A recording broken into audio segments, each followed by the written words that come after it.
couple facts about tonight's inductee. He was creative director at Oman and Sydney at just the tender age of 22. He was regional creative director of Saatchi Asia at just 26. And he was running Saatchi's head office in London at 29.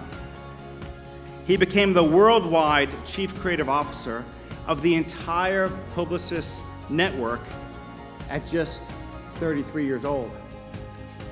Now, around this time, I had lunch with him in New York, and he told me about his vision to create the world's most innovative, most effective, and most influential creative agency. He spoke with great passion about doing something truly transformative and truly entrepreneurial. Now, I must say, at the time, I thought he was totally nuts, completely off his rocker.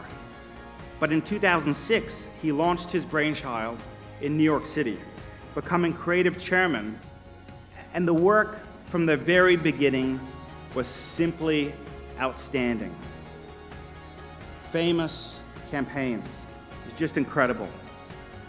Now that's super impressive, but tonight's inductee is the only person to win Agency of the Year at 4 different agencies in 4 different countries.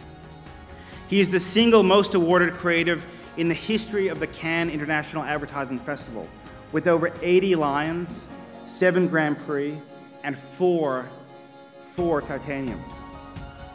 He was named in Esquire magazine's annual Best and Brightest issue 3 times, and named Global Australian of the Year by the Advance Committee in 2012.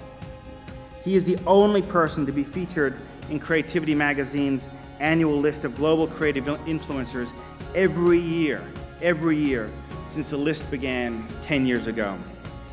And he is the youngest person ever inducted into the New York Art Directors Club Hall of Fame, joining Walt Disney, Andy Warhol, and David Ogilvy. In his agency's first 6 years, it has been named Agency of the Year in the US 4 times by the trade press.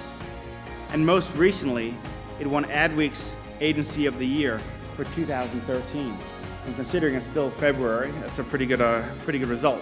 Some of his work has been made into case studies at the Harvard Business School, and some of his work also sits in the permanent collection of the Museum of Contemporary Art in New York.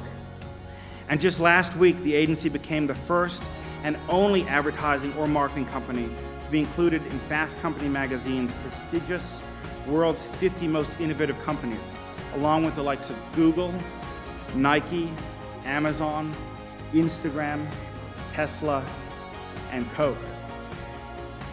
When I asked him if there was anything specific he would like me to say up here, he simply replied that it would be really great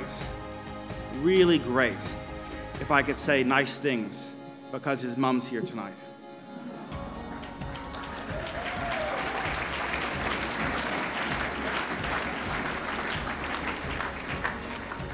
Well, ma'am, you should be very proud because there is no one more deserving of this honor than your son, this year's inductee into the Ad News Hall of Fame, David Droga.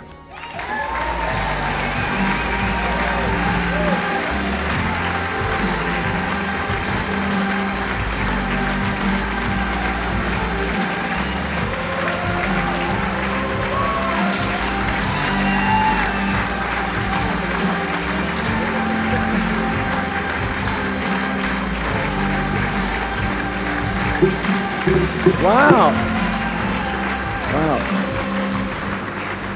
Thank you.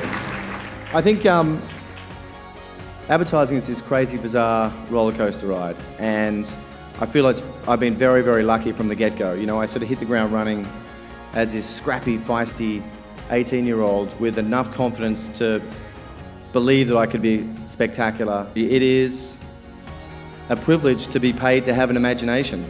I say that with complete and utter admiration for this industry, and it's a tough industry. We get our ass kicked all year round, but we still get paid to be daydreamers and problem solvers. We're lucky. You know, I come from a very, very, very close-knit family. I was born in Thredbo. I grew up in Perisher Valley where there was nothing to do but try and avoid my brothers beating the shit out of me. And we out of that actually got an imagination, and I've sort of parlayed that into a career, and I'm grateful for that.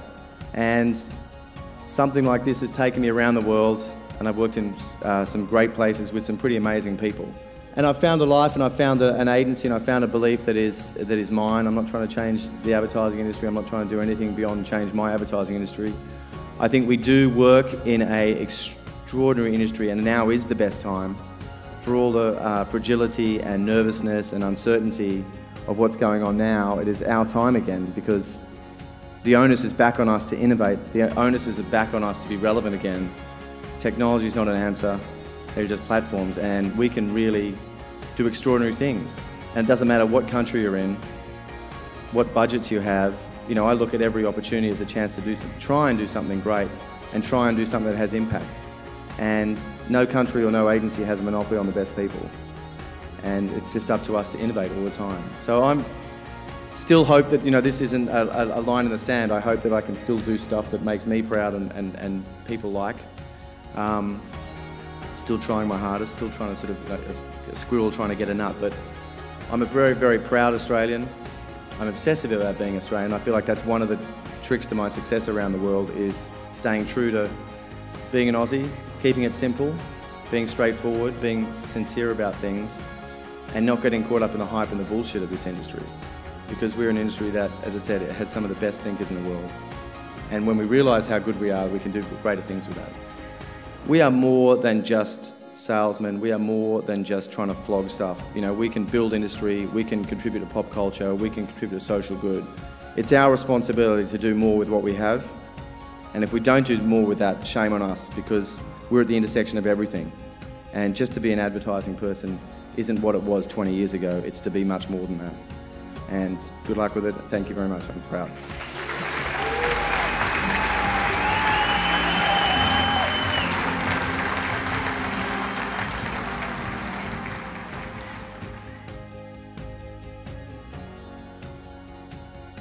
Thank you very, very much, Agnes, for recognising me.